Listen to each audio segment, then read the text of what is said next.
नमस्कार, मैं रंजना शुक्ला और पल पल न्यूज में आपका स्वागत है। तो आइए चलते हैं आज की कुछ खास खबरों की। देश में लागू हुआ नया वक्फ कानून, पीएम मोदी बोले सामाजिक न्याय की ओर बढ़ा कदम।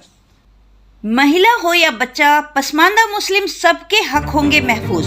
पीएम मोदी बोले अब नहीं डराएगा वक्फ का नोटिस।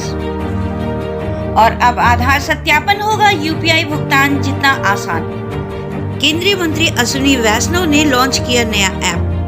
डिजिटल इंडिया की दिशा में एक और बड़ी छलांग लगाते हुए भारत सरकार ने नया आधार मोबाइल ऐप लॉन्च कर दिया है।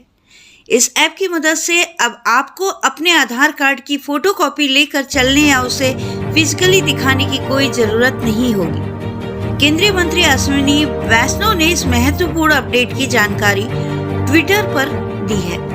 भारत बना आईफोन निर्यात का हब। भारत ने वित्त वर्ष 2024-2025 में 2 लाख करोड़ रुपए से अधिक के रिकॉर्ड स्मार्टफोन का निर्यात किया है। 2023-24 की तुलना में यह 54% अधिक है।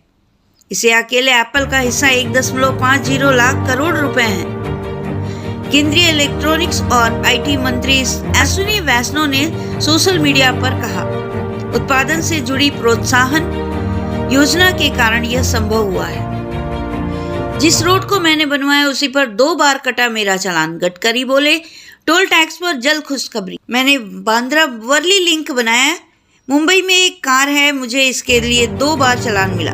कोई बच नहीं सकता, कैमरा सब कुछ कैद कर सकता है। मुझे 500 रुपए देने पड़े। लोग अक्सर जुर्माने की शिकायत करते हैं, लेकिन उन्हें नियमों का उल्लंघन नहीं करना चाहिए। गडकरी ने कहा कि मेरा सपना हर दिन 100 किलोमीटर हाईवे बनाने का है। उन्होंने सड़क दुर्घटनाओं को रोकने के लिए लोगों के व्यवहार में बदलाव लाने पर जोर दिया। उन्होंने कहा कि सड़क दुर्घटनाओं में ज्यादातर मौतों के मामले हेलमेट नहीं पहनने के कारण सामने आते। सड़कों को टोल मुक्त कराने की संभावना के बारे में पूछे जाने पर गडकरी ने कहा कि टोल दाताओं को राहत देने वाली नीति पर काम चल रहा है। इसकी घोषणा 8-10 दिन में की जाएगी। टोल की राशि 100% कम हो जाए। राहुल की राष्ट्रपति को चिट्ठी लिखा। बंगाल शिक्षक भर्ती घोटाले में गलत नहीं है, उनकी नौकरी बचाएं। सुप्रीम कोर्ट ने सीबीआई जांच पर रोक लगाई। कांग्रेस 1990 से करती आ रही है ओबीसी को नजरअंदाज। राहुल गांधी ने मान ली गलती, अब नसीहत।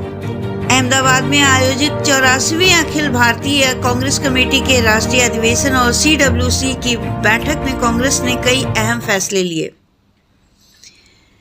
बैठक के बाद पत्रकारों से बातचीत करते हुए एआईसीसी के महासचिव के वेणुगोपाल ने कहा कि कांग्रेस पार्टी में बड़ा संगठनात्मक फेरबदल करने जा रही है।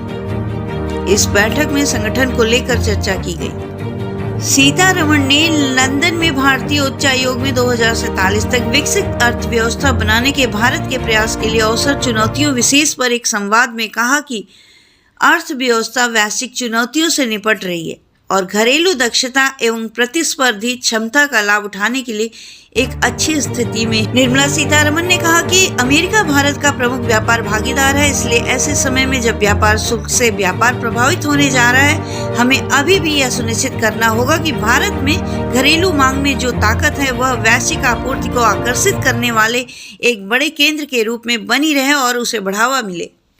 तेज गर्मी के कारण बेहोश हुए पूर्व वित्त मंत्री पी चिदम्बरम समर्थकों ने अस्पताल में कराया भर्ती। पश्चिम बंगाल में हिंसा प्रदर्शनकारियों ने पथराव किया, गाड़ियां जलाई, पुलिस ने लाठीचार्ज किया, आंसू गैस छोड़े। महाराष्ट्र ठाणे में नाबालिग से दरिंदगी के बाद गला रेत कर 6ठी मंजिल से फेंका, 20 वर्षीय आरोपी हिरासत। चेन्नई लगातार चौथा आईपीएल मैच हारी। पंजाब ने 18 रन से हराया। प्रियांश आर्या का 39 बॉल पर शतक, शशांक के 50। के रिव्यू से बदला मैच का रुख।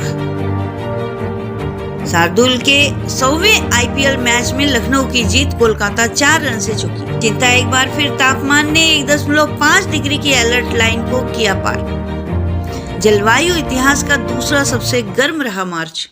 अमेरिकी शेयर बाजार में मंगलवार को फिर से बड़ी गिरावट देखने को मिली।